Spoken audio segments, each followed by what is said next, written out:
yung ibon namin dito sa Scotland, napakaamo. Sa Pilipinas to, naitarador na to. Nasugba na. Nasaan yung kanyang asawa?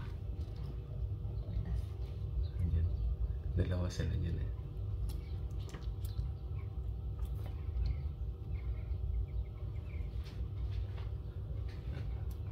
Taba siguro ang inihaw nito.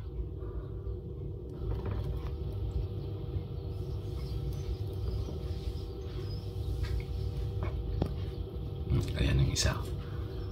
Ayan.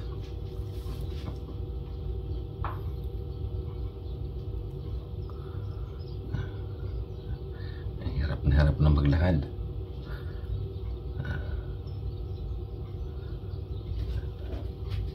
Yan, dito lang ito sa garden namin, no?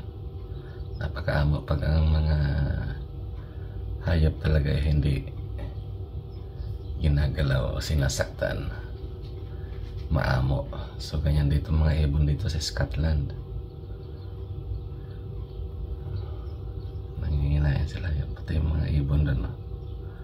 Sa aking strawberries. Ayan. Ayan, aking garden box naman siya.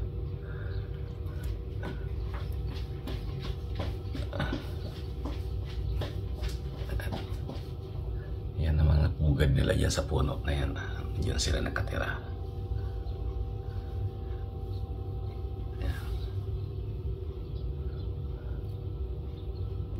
So, mahala sila ito. Nasa ating Pilipinas yan, makakita lang ng tao. Sibat na. Dito sa amin, kahit ano, may kumakain sa kalsada. Kahit masagasaan na sila, hindi aalis dyan. So, sasakyan na lang iiwas.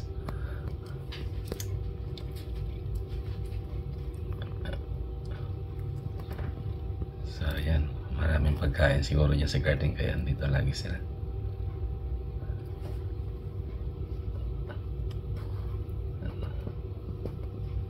Sagana sa biyaya sila rito sa Scotland.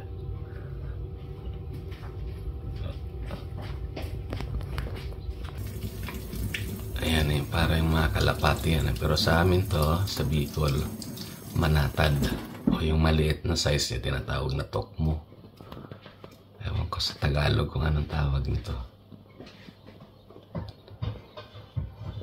So, halos parang mas malaki pa kayo sa kalapati. Pwede ko silang ibitag dyan sa garden, kaso bawal dito sa amin ganyan. So, mga ibon dito hindi sinasaktan, kaya sila maamo. Kahit may tao dyan, hindi sila natatakot. Kasi alam nila hindi sila sinasaktan, hinahayaan lang sila.